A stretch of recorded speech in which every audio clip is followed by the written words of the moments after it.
YouTube, and yes, I'm gonna say it again, I'm back now making videos. I was on a little bit of a hiatus because I wanted to focus on growing my other social networks like Instagram and TikTok, both of which you can check me out on down here.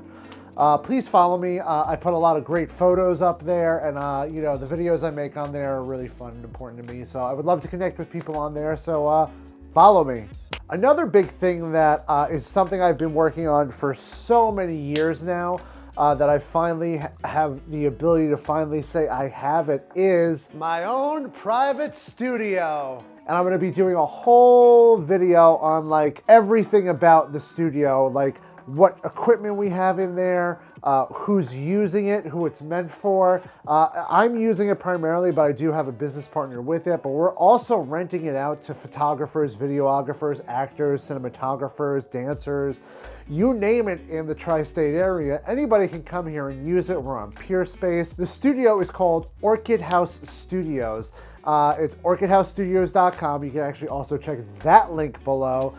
It's available for rent for anything. We've been having photographers come in, dancers, videographers, but I'm super excited about it. I'm gonna make a whole video showing the entire space and everything and what I've been doing there, all the gear that we have, some of the photos that I've been taking there. So we're really excited about that, and that's something I've been working on a lot in the last few months. So today we're gonna talk about a camera that's really been on the rise lately. It has a lot of heat thrown on it on like TikTok and Instagram. It's a big, important camera, a camera that I've used many times before and owned many times before. And that camera I'm talking about is the X100V by Fujifilm. Fuji X100V. Fujifilm X100V. The X100V. Now again, like I've said, we've all been watching the popularity of Fujifilm cameras, but specifically the X100V raise in the past couple of years, well, a couple of months rather, from a camera that you can get for like $1,300 on eBay, now selling close to or over $2,000 depending on what color you want to get and how the shutter count is. Now that's extremely expensive. Again, it's a phenomenal camera. I absolutely love it. It's a great camera to take around with you to shoots, on adventures and stuff like that, but that's a lot of money for a camera.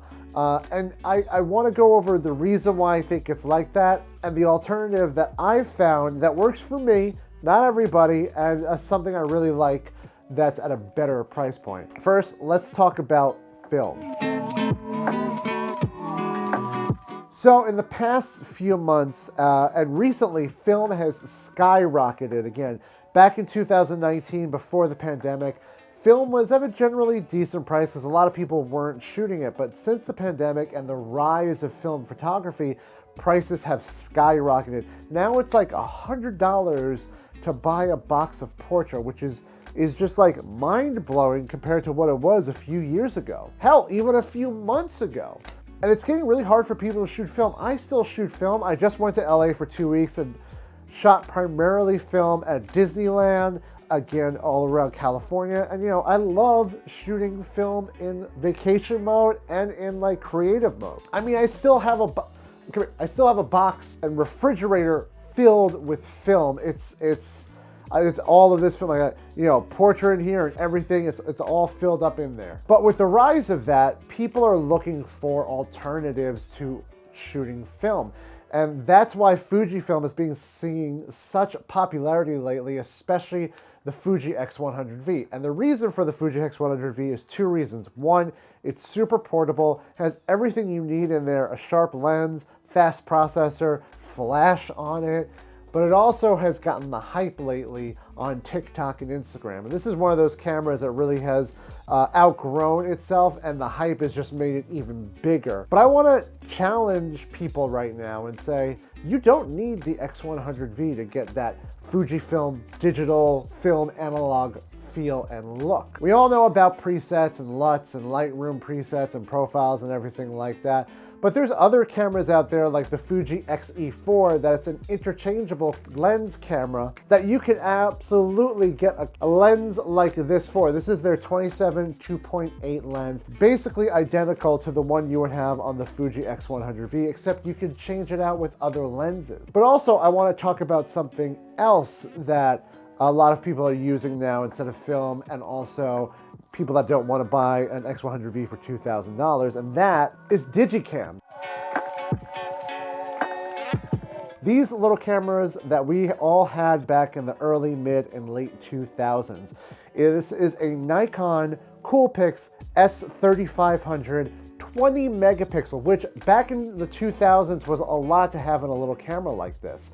This is a 20 megapixel camera that also shoots video at 720, has a telephoto lens, and also has a flash on it.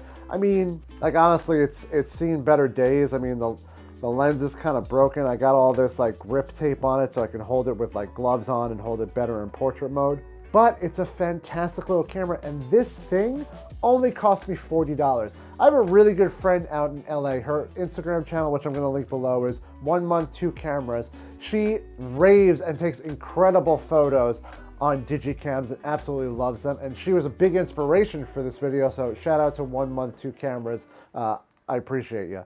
But this camera I take with me everywhere because it's super duper tiny and super duper portable. I just put this in my pocket, and whenever I need to take a photo really quick, I just take it out. Recently, I was on a walk with a bunch of people at Roosevelt Island, and before we got there, I had my Canon slung around me, but there was a photo I wanted to capture, and I quickly pulled this out, held down the button, and really quick captured a photo that I really loved of this woman standing on the corner with a bunch of flowers.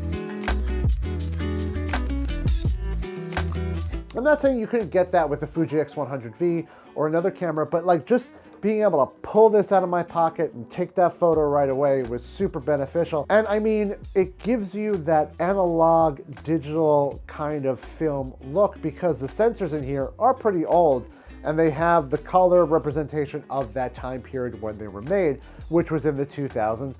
And I'm sorry, I think it looks almost like Kodak Gold 200 or some other stocks that we've fallen in love with over the past years in film. And that's a great thing about this, is the fact that you can take a photo with it and get that film feel, and even shoot your reels and take video right on this and get that very nostalgic, like Digicam, VHS camera kind of look, all on a body frame this size for $40. And this is why I love this camera, is like, it's just so like cute and adorable, and you can, you know, shoot like vintage looking video with it and take photos that feel like they were shot on film. And it's a great little companion to have in your side pocket for when you're walking around or just want something to feel a little bit more analog. But again, I'm not saying that you can't buy a Fujifilm. I mean, it's a great camera, but like $2,000 for a camera that is not a DSLR, mirrorless, interchangeable lens camera, I just don't think is worth it. Again, I'm not saying don't buy it if you want it. If you want to live your best life and go for it, just realize you can do a lot of other things with $2,000. And this camera, again, is only $40, and there's a plethora of them out there. I even have a Canon one that's like only 5 megapixels I got for free from a friend because they were throwing it out. You could probably find these in your family's drawers at their home, or for your friends or something like that. Everyone probably has one of these lying in their home somewhere. And what is photography all really about? It's about just taking the image. It's not about the camera you use. We say that all the time. It's about the images, not the gear. But that's really about it. I'm going to share some photos that I have left to share from this camera. I'm definitely going to show off that studio soon and make a couple other videos about a couple other things I've been wanting to make videos for a while. So thank you for checking this video out. Make sure to like, subscribe, check out orchidhousestudios.com if you want to rent a studio that has literally everything you could ever need in it. Make sure to subscribe to this. Hit me up on Instagram, TikTok, all of that. Remember to just shoot, and I'll see you in the next video. Later.